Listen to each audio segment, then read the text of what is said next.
Top quality और consistent performance के लिए सिर्फ सिल्वर पंप्स। टॉप क्वालिटी और कंसिस्टेंट परफॉर्मेंस के लिए सिर्फ सिल्वर पंप्स, नाम याद रखना। महाराष्ट्र राज्य सहकारी संघ जो या महाराष्ट्रातलं शिक्षण प्रशिक्षण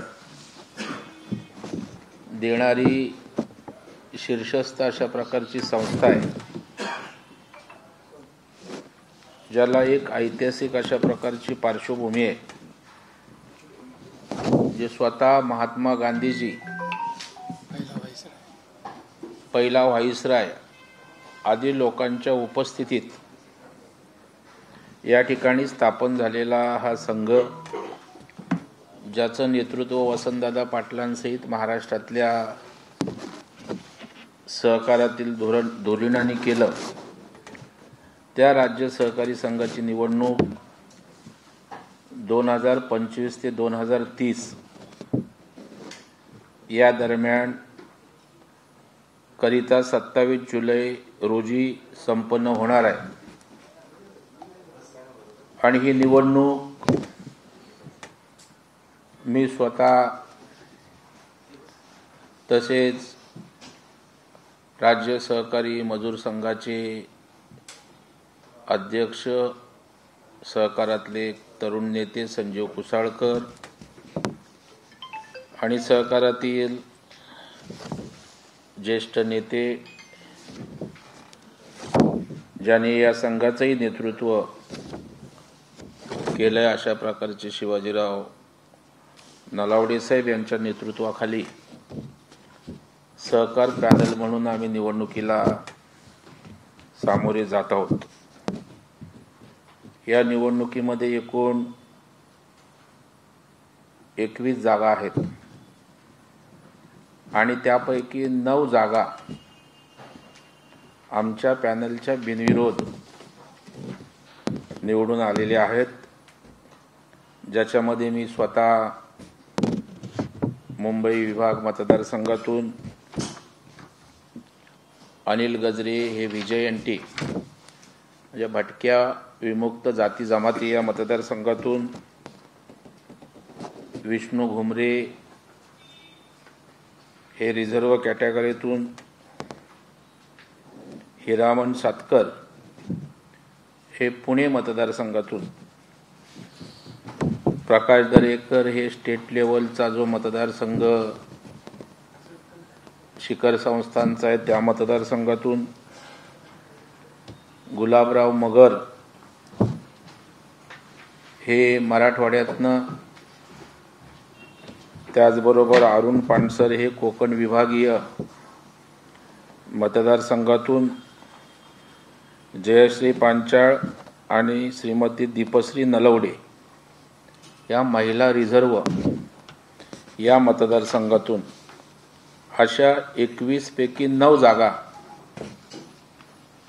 त्या ठिकाणी आमच्या नेतृत्वाखाली त्या ठिकाणी निवडून आलेल्या आहेत। आणि माननीय मुख्यमंत्री महोदय, दोनही उपमुख्यमंत्री महोदयांचा आशीर्वाद निश्चितपणे या पॅनलच्या मागे उभा असल्या कारणाने अशा प्रकारची यशस्वी घोडदौड या ठिकाणी करता आली। बाकीचे जो इतर संस्था सभासद मतदारसंघ आहे, त्यामध्ये 5 जागांकरता निवडणूक होते। त्यामध्ये नंदकुमार काटकर हे आमचे उमेदवार आहेत। या पॅनलचं नेतृत्व करणारे एक नेते संजीव कुसाळकर हे स्वतः उमेदवारी करतायत। सांगलीचे सुनील पाटील हे तिसरे उमेदवार आहेत। नितीन बनकर हे या ठिकाणी चौथे उमेदवार आहेत। आणि जे राज्य सहकारी संघाचे विद्यमान अध्यक्ष आहेत असे सन्माननीय रामदास मोरे हे इतर संस्था सभासद प्रतिनिधी संघातनं 5वे उमेदवार आहेत। असे या मतदारसंघातनं 5 जागांकरता 5 उमेदवार आमच्या सहकार पॅनलचे आहेत। ओबीसी या ठिकाणी अर्जुनराव बोरुडे हे अहिल्यानगरचे उमेदवार आमच्या पॅनलमधून आहेत। कोल्हापूर विभागातून धनंजय शेडगे हे त्या ठिकाणी निवडणूक लढवत आहेत। लातूर विभागातून वसंत पाटील, नागपूर विभागातून प्रकाश भिसीकर आणि मराठवाडा विभागातून राज्य संघाचे अध्यक्ष राहिलेले अशोक जगताप हे निवडणूक लढवत आहेत। आमच्या पॅनलची निशाणी कपबशी आहे। ही निवडणूक वेगवेगळ्या 9 ठिकाणी संपन्न होणार आहे। कोकण विभागाची ठाण्याला जिल्हा उपनिबंधक कार्यालयात, पुणे विभागाची संघाच्याच कार्यालयात, नाशिक विभागाची सहकार प्रशिक्षण केंद्र नाशिक, संभाजीनगरचं DDR ऑफिस, नागपूर विभागाचं राव सहकार प्रशिक्षण केंद्र, मुंबई विभागाचं मल्लोक हाऊसला जे आपलं DDR ऑफिस आहे त्या ठिकाणी, कोल्हापूरचं प्रशिक्षण केंद्र, अमरावतीचं प्रशिक्षण केंद्र आणि लातूरचं प्रशिक्षण केंद्र अशा प्रकारे एकूण 9 केंद्रांवर मतदान या ठिकाणी होणार आहे। खरं म्हणजे ही संस्था काही आर्थिक उलाढाल करणारी संस्था नाही आहे, परंतु आर्थिक उलाढाल करणाऱ्या संस्थांना आणि राज्यातल्या इतर सगळ्या संस्थांना मार्गदर्शन करणारी राज्याची अपेक्स शिखर संघ आहे आणि त्यामुळे खऱ्या अर्थानं सहकारात शिक्षण प्रशिक्षण त्या ठिकाणी देण्याच्या उद्देशानं स्थापन झालेली ही संस्थाच खऱ्या अर्थानं तिला ऊर्जितावस्था देण्याची आवश्यकता आहे। का राज्यामधला सहकारात आज अनेक अडचणी निर्माण झाल्या आहेत, ट्रेनिंगची आवश्यकता आहे। आज शिक्षण निधी जी मोनोपोली होती राज्य सहकारी संघाची, उत्पन्नाचं स्रोत तेवढंच होतं, परंतु नंतर अनेक शिक्षण संस्थांना परवानग्या दिल्यामुळे त्याचा विपरीत परिणाम संघाच्या आर्थिक स्थितीवर झाला आहे। कर्मचाऱ्यांच्या साठी सुद्धा त्या जिकरीचं काम त्यांना पगार देणं होऊन राहिलंय आणि त्यामुळे शिक्षण निधीसह अनेक चांगल्या गोष्टी या संघाला उभारी देण्यासाठी आवश्यक आहेत आणि म्हणून आम्ही सगळ्यांनी या ठिकाणी सामोपचारानं ही निवडणूक लढवून हा संघ आणखी मजबूत करत राज्याच्या सहकाराला प्रशिक्षण देऊन दिशा देण्याचा आमचा प्रामाणिक प्रयत्न आहे। मी असतील, नलावडे साहेब, कुसाळकर साहेब, प्रसाद लाड, सिद्धार्थ कांबळे, रामदास मोरे, आमचे वसंतराव शिंदे यांसह सहकारातले अनेक नेते या ठिकाणी या संघाच्या उत्कर्षासाठी त्या ठिकाणी येणाऱ्या काळामध्ये निश्चितपणे चांगलं काम उभं करणार आहेत। आपल्या माध्यमातून राज्यातल्या सहकारी कार्यकर्त्यांना, सभासदांना माझं आवाहन राहील की या सहकार पॅनलच्या मागे ताकदीनं आपण उभं राहून जो आमचा प्रामाणिक उद्देश त्या ठिकाणी त्याला साथ द्या। हा विषय विधिमंडळाच्या अधिवेशनात सुद्धा मी राज्य संघाच्या शिक्षण निधीचा काढला, एकंदर सहकाराच्या अडचणी आणि सरकारने काय उपाययोजना केल्या पाहिजेत ही भूमिका अत्यंत परखडपणे मांडली। परंतु शेवटी संस्थेत जाऊन त्या संस्थेचे प्रश्न समजून ते मार्गी लावणं हे महत्त्वाचं असतं। म्हणून आम्ही सगळ्या मुंबईसह महाराष्ट्रातल्या सहकारातल्या आमच्या सहकारी कार्यकर्त्यांनी जे विविध राजकीय पक्षात आहेत, परंतु सहकारात आपण राजकारण आणत नाही, सहकारी कार्यकर्त्यांनी नेत्यांनी एकत्रित येऊन या ठिकाणी या निवडणुकीला सामोरं जात आहे। तशी निवडणूक एकतर्फीच आहे, काही जण फॉर्म घ्यायचे मागे राहिले, काहींना थोडा उशीर झाला. अन्यथा जवळपास एकतर्फीच अशा प्रकारची निवडणूक या ठिकाणी होणार आहे. परंतु निवडणूक आहे आणि आम्ही निवडणूक लढवत असताना त्या ठिकाणी अत्यंत गांभीर्याने या ठिकाणी लढवतो आणि त्याचाच भाग म्हणून आज या ठिकाणी आपल्याला बोलावलं आहे. यानंतर आमचा मुंबईचा कार्यकर्त्यांचा मेळावा बैठक होईल. नंतर पुणे, कोल्हापूर, नगर अशा बैठका होऊन या संदर्भात त्या ठिकाणी निश्चितपणे सुसंवाद साधला जाणार आहे. आणि हे सगळं सांगण्यासाठी कारण मीडियाच्या दृष्टीनं राज्यसंघ काय करतो तितकीशी माहिती नसते किंवा तुमच्या प्राधान्याचाही विषय नसतो. परंतु आपलं राज्य हे चालत असताना त्या ठिकाणी सहकार हा फार मोठा भाग आहे. त्याच्यामुळे ही गोष्ट आपल्याला माहीत पाहिजे, लोकांपर्यंत पोचली पाहिजे या भावनेतनं या ठिकाणी आपल्या सगळ्यांना निमंत्रित केलेलं आहे. आपल्याला काय विचारायचं असेल तर विचारा. तुम्ही काय बोलणार आहे मला? आता या संदर्भात काय विचारायचं आहे ते विचारा. नंतर मग तुमचे काय असतील ते प्रश्न आहे ना. तुम्हाला ह्याच्यात इंटरेस्टच नाही मला माहित आहे ना. 27 जुलै एकाच दिवशी. हो, एकाच दिवशी राज्यात होईल आणि त्याची वेगवेगळ्या प्रकारची 9 ठिकाणी केंद्र आहेत ज्यांची नावं या ठिकाणी मी आपल्याला वाचून दाखवली. काय याची पार्श्वभूमी या ठिकाणी आपल्याला सांगतो की 13/7/1918 या संघाची स्थापना झाली.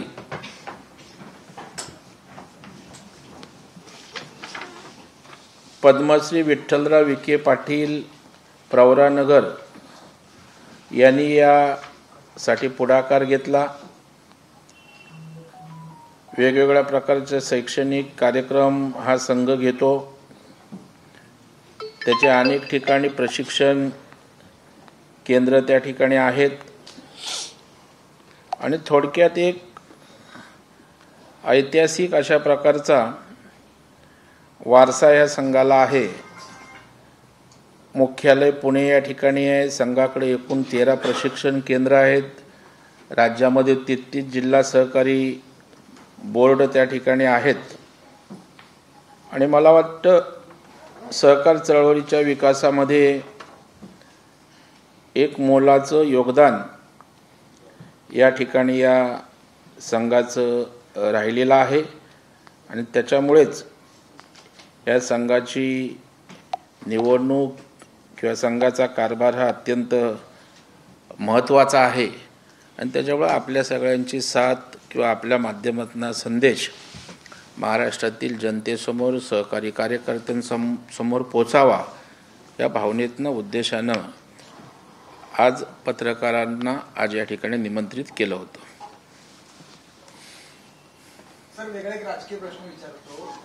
विरोधकांनी असा आरोप केलेला आहे की जे काही सत्ता बदल झाले होते मागील काही वर्षांमध्ये, वरटीवर असा आरोप करतायत की हनी ट्रॅपच्या सीडीमुळेच सत्ता बदल झाला आणि शिंदे सरकार आलं. तुम्ही कसं बघताय या आरोपांकडे? जी माहिती सत्ताधाऱ्यांकडे आहे ती माहिती विरोधकांकडे देखील आहे, मात्र योग्य वेळ आल्यानंतर आम्ही ती माहिती पुरवू असं म्हणताय. कसं आहे, हवेत गोळीबार बोलतात तशा प्रकारे सगळ्यांचं सुरू आहे. कोणाकडे पेन ड्राईव्ह आहे, CD आहे, फक्त नुसते दाखवतात, त्याच्यात आतमध्ये काय कोणालाच माहीत नाही. आणि याचा पर्दाफाश राज्याचे मुख्यमंत्री देवेंद्र फडणवीस साहेबांनी अधिवेशनाच्या शेवटच्या दिवशी सांगितलं. नाना पटोले CD ते पेन ड्राईव्ह हलवत होते. बोलले, पटोले तुमचा बॉम्ब गेला कुठे, आमच्यापर्यंत पोचलाच नाही. त्याच्यामुळे सगळे हतबल झालेला विरोधी पक्ष आहे, त्यांना सूर सापडत नाही आहे. आणि अधिवेशनामध्ये विरोधी पक्ष कसा सपशेल अपयशी ठरला आहे हे आपण पाहत आहे. म्हणून अशा प्रकारचे ज्याला पोरकटपणा म्हणतो त्या व्यतिरिक्त दुसरा शब्द नाही, असं वडेट्टीवार नाना पटोले हे खेळ खेळताना दिसत आहेत. कुठलंच कन्स्ट्रक्टिव्ह काही नाही आहे. आणि असे काही विषय आणून सनसनाटी निर्माण करणं याच्या पलीकडे त्यांचा काहीच उद्देश नाही. सर, दुसरा एक महत्त्वाचा प्रश्न आहे. भाजपचेच खासदार आहेत दुबे म्हणून, त्यांनी असं वक्तव्य केलं आहे की जर का मोदी हा चेहरा भाजपला नसेल तर 2029ला भाजप 150च्या वर जाऊ शकणार नाही. भाजपला मोदी हवेच आहेत असं ते म्हणते. याच्यामध्ये काय वेगळं आहे? भाजपला मोदी हवेच हवेत. मोदी हाच भारतीय जनता पार्टीचा चेहरा आहे. याच्यामध्ये तुमचं वेगळं काय तुम्हाला विचारायचं आहे? त्याच्याबद्दल दुमत आहे का? 150च्या वरती जागा जाऊ शकत नाहीत मोदी नसले तर. पण मोदी नसले तर हा विषयच येतो कुठे? मोदी साहेब नसले नसतील असं का आपण मानताय? मोदी साहेब केवढे सक्षम केवढे फिट आहे ते पूर्ण देश आणि जग पाहतोय. त्याच्यामुळे नसले तरचा विषय. मोदीच आमचे सर्वेसर्वा नेते आहेत. मोदी साहेब हाच आमचा चेहरा आहे आणि मोदी साहेबांच्याच नेतृत्वाखाली दैदिप्यमान यश मिळाले. भविष्यातही मिळेल ते त्यांच्याच नेतृत्वाखाली. सर, उद्धव ठाकरे यांची आज मुलाखत आली. त्यांनी शिंदेवरती घणाघात केला की ते कुठे डायनासोर कापून त्यांनी एवढे जे आमदार त्यांचे निवडून आले. कसला घणाघात तुम्हाला वाटतो मला कळत नाही. उद्धव ठाकरे टोमणे मारण्यापलीकडं त्या ठिकाणी बोलत नाहीत. कोट्या करणं, समोरच्याचा अपमान करणं, आपली या ठिकाणी पक्षाची वाताहत होती ती दुरुस्त करण्यासाठी खरं म्हणजे काम केलं पाहिजे न बोलता. परंतु ते करण्यापेक्षा टोमणे मारणं, उद्धार करणं, टीका करणं यातच ते धन्यता मानतात. उलटपक्षी माननीय शिंदेसाहेब काम करत राहतात, सर्वसामान्यांमध्ये मिसळतात. म्हणून उद्धवजींना यश मिळालं नाही. शिंदेसाहेबांनी त्या ठिकाणी अभूतपूर्व अशा प्रकारचं विधानसभेला यश मिळवलं. लोक सर्व पाहत असतात. कोण केवळ बोलतं, कोण केवळ टोमणे मारतं आणि कोण विकासाच्या गोष्टी करतं आणि प्रामाणिकपणे काम करतं. काल मीरा भाईंदरमध्ये राज ठाकरेंची सभा झाली. त्या सभेतून थेट मुख्यमंत्र्यांना आव्हान केलं गेलेलं आहे की जर का हिंदी भाषा पुन्हा लादण्याचा प्रयत्न केला तर शाळाच नव्हे, इतर सर्व दुकानच नव्हे, शाळा देखील आम्ही बंद करू असं त्यांनी थेट मुख्यमंत्र्यांना आव्हान केलं. आव्हान वगैरे असं काही नाही आहे. आणि मुख्यमंत्री तर अशी शेकडो आव्हान पेलवत असतात आणि ते उभे आहेत. परंतु त्याकडे बघत असताना माननीय मुख्यमंत्र्यांनी जर भूमिका एखाद्या विषयाची स्पष्ट केली की मराठीच सक्तीची आहे, हिंदी सक्तीची नाही, ही लोकभावना बघून जी मागे घेतला. आणि ज्या वेळेला माशेलकर समितीचा अहवाल आला मराठीच्या संदर्भात तेव्हा तो स्वीकारला कोणी? उद्धवजी ठाकरे साहेबांनी. सही कोणी केली? उद्धवजी ठाकरे साहेबांनी. उद्धवजी ठाकरे साहेबांना तुम्ही विचारणार नाही आणि देवेंद्रजींवर आगपाखड करायचं कारण काय? देवेंद्रजींनी या ठिकाणी मराठी भाषेला अभिजात दर्जा मिळावा म्हणून माननीय पंतप्रधान मोदी साहेबांकडे आग्रही भूमिका घेऊन अभिजात भाषेचा दर्जा मिळवून दिला. मराठी भाषा भवन उभं राहतंय. अनेक चांगल्या गोष्टी मराठी माणसांच्या हिताच्या त्या ठिकाणी होत आहेत आणि महाराष्ट्राच्या अस्मितेच्या बाजूनच देवेंद्रजी आहेत. परवाच त्यांनी विधिमंडळात सांगितलं की आता निवडणुका जवळ आल्यात, 3-4 महिने मुंबई महाराष्ट्रापासून तोडण्याच्या भाषा होईल, निवडणूक संपली की बंद. परंतु त्याला उत्तर त्यांनी दिलंय. जाहीरपणे पण कार्यक्रमात वरळीच्या दिलं, विधिमंडळाच्या संविधानिक सभागृहात दिलं की मुंबई महाराष्ट्रापासून तोडली जाणार नाही. कुणाचा बाप, बापाचा बाप, अगदी आजोबा आले तरी त्या ठिकाणी मुंबई हा महाराष्ट्राचाच अविभाज्य भाग्य राहील. हे परखडपणे सांगितल्यानंतर सुद्धा मुंबई तोडणार, मुंबई विभक्त होणार, मला वाटतं जो विषयच नाही तो विषय करण्याचा प्रयत्न करतायत. त्याच्यामुळे जनतेला सर्व कळतं. त्याच्यामुळे अशा प्रकारचं निवडणुकीच्या तोंडावर केलेली गोष्ट मराठी जनतेला नीट समजते. मुंबईतील शाळा बंद करण्यापेक्षा मदरसे बंद करा, ते राज ठाकरेंनी करून दाखवावं असं नितेश राणांनी मागणी केलेली आहे की मुंबईतील मदरसे बंद व्हावं. त्याला जोडून वर्षा गायकवाड म्हणतायत की नितेश राणांना मुंबईत जातीय दंगल घडवायचे आहेत, त्यामुळे ते असे वक्तव्य करतात. तुम्ही कसं बघता, मुंबईतील मदरसे बंद व्हावेत का? नाही, मला वाटतं मदरशामधून चुकीचं शिक्षण दिलं जाऊ नये. जर तसं असेल तर कारवाई व्हायला पाहिजे.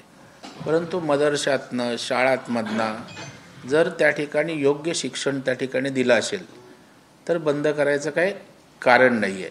त्याच्यामुळे मला वाटतं शिक्षण, शाळा या ज्या पवित्र अशा गोष्टी आहेत त्या संदर्भात शाळा बंद करू अशी भूमिका घेणं योग्य नाही आहे. त्यामुळं काहीच बंद होता कामा नये जे विद्यार्थ्यांच्या किंवा शिक्षणासाठी योग्य आहे. आता वर्षा गायकवाड काय बोलतात, दंगली, आता नितेश राणे या महाराष्ट्रातले मंत्री आहेत, सरकार आहेत आणि त्याच्यामुळे सरकार नेहमी शांततेची भूमिका घेत असतं. त्यामुळे दंगली करण्याचा प्रश्न उद्भवत नाही. या देशामध्ये पंतप्रधान नरेंद्र मोदी साहेबांचं नेतृत्व आहे. अमितभाई शाह या राज्यात देशाचे गृहमंत्री आहेत. ज्या वेळेला धारा 370 रद्द केलं, एक टिपूसभर कुठे दंगल या देशात झाली नाही आणि आता दंगली होत नाही. त्याचं कारण देशात सक्षम नेतृत्व आहे, राज्यात सक्षम नेतृत्व आहे. त्यामुळे दंगली करण्याचा कुणाचाही विचार असेल त्या होत नाहीत. हो, आमचं सरकार देणार नाही. विधान भवनामध्ये जी काही 2 कार्यकर्त्यांमध्ये हाणामारी झाली त्या गुंडशाहीला भाजप आणि देवेंद्र फडणवीस जबाबदार आहेत असं हर्षवर्धन सपकाळ म्हणतात. तुम्ही ते म्हणतात त्याच्यावर जाम विश्वास आपला आहे. देवेंद्र फडणवीस साहेब त्यावर हाऊसमध्ये काय बोलले ते तुम्ही डिलीट करून टाकता. त्या ठिकाणी आमच्या विधानसभा अध्यक्षांनी सभापतीमध्ये क्लिअर कट त्यांना माफी मागायला लावली. विधिमंडळाच्या सभागृहात त्या ठिकाणी आमच्या पडळकरनी दिलगिरी व्यक्त केली, परंतु आव्हाड आणि दिलगिरी व्यक्त करायला नकार दिला. हे आपण विचारत नाही. फक्त हर्षवर्धन सपकाळ काय म्हणाले, देवेंद्र फडणवीस साहेबांनी तर त्या ठिकाणी सज्जड इशारा सर्वच आमदारांना दिला की केवळ एका आमदारामुळे प्रतिमा मलिन होत नाही, तर आमदारांचं वागणं कसं असावं आणि त्या शब्दामध्ये सर्वच आमदारांकडे लोकांची बघण्याची तशी दृष्टी झाली. अशा प्रकारचे एक संस्कारित विधान माननीय मुख्यमंत्र्यांनी केलं आहे. ते आपल्याला दिसत नाही. फक्त काँग्रेस काय बोलतं, आमच्यावर कोण काय टीका करतं हे तुम्हाला मात्र नीट समजतं. तसं म्हणणं होतं की ही जी हिंमत आहे, जी विधान भवनामध्ये हाणामारी करायची हिंमत, हीच भाजप पुरस्कृत आहे. त्यामुळे आमदारांची हिंमत एवढी वाढली आणि त्यामुळे गृहमंत्र्यांनी राजीनामा द्यावा असं तुम्हाला वाटतं. पुरस्कृत केल्याचं मला काही पुरावे द्या. पुरस्कृत करणं म्हणजे त्याला डायरेक्ट इनडायरेक्ट आमचा सपोर्ट असतं ना. पण सपोर्ट असेल त्याच्यावर कोण कारवाई करतं का? सपोर्ट असेल त्याला कोण दिलगिरी व्यक्त करायला लावतं का? आता विरोधक हेच आरोप करणार ना, त्यांना दुसरं काय. सत्तेच्या विरोधात विरोधी पक्ष चांगलं बोलणं एवढी मोठी संस्कृती प्रगल्भ अजून आपल्या राज्यात आली नाही दुर्दैवानं. त्यामुळे विरोधी सरकारवर टीका करणारच, ते काम करतायत.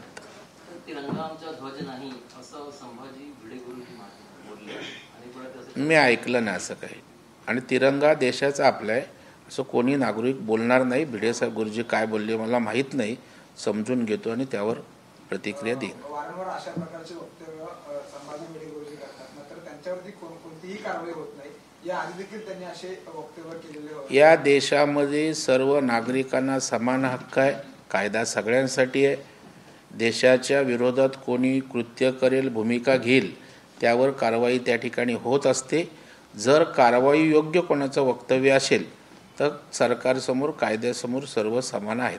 शेवटचा एक महत्त्वाचा प्रश्न. काल राज ठाकरे यांनी थेट भाजप खासदार दुबे यांना म्हटलं की तुम्ही मुंबईत या, आम्ही तुम्हाला मुंबईच्या समुद्रात बुडून मारू असं ते म्हणतात. आणि यालाच दुजोरा शंभूराज देसाई जे मंत्री आहेत माहिती, मला वाटतं लहान मुलांची कुस्ती जशी असते तशा प्रकारचं आता वातावरण आहे. तू ये तुला बघून घेतो, तू ये तुला बघून घेतो.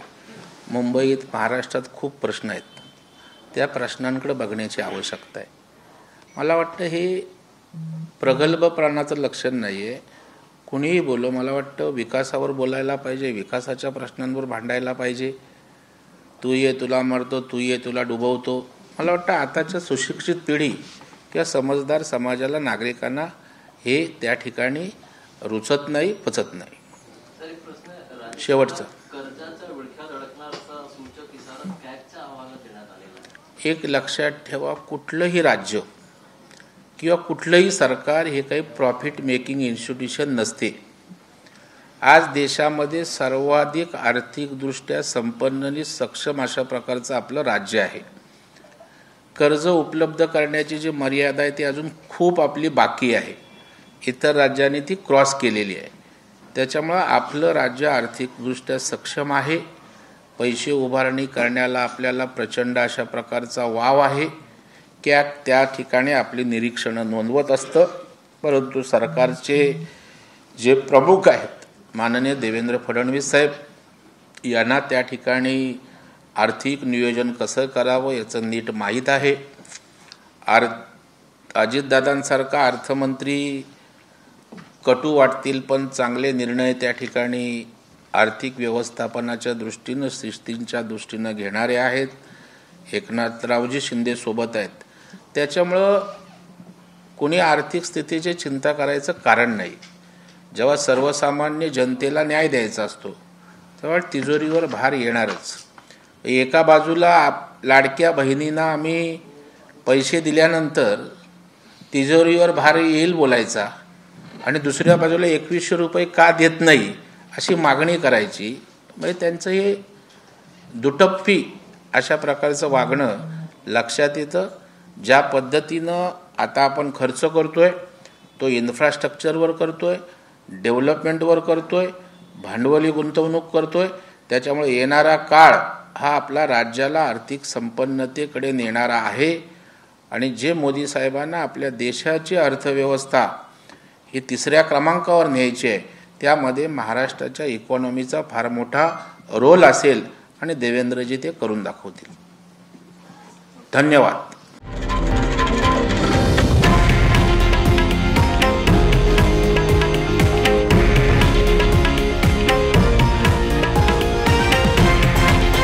हे आहे देशातील नंबर 1 न्यूज नेटवर्क आणि आपण पाहत आहात TV9 मराठी, एकमेव.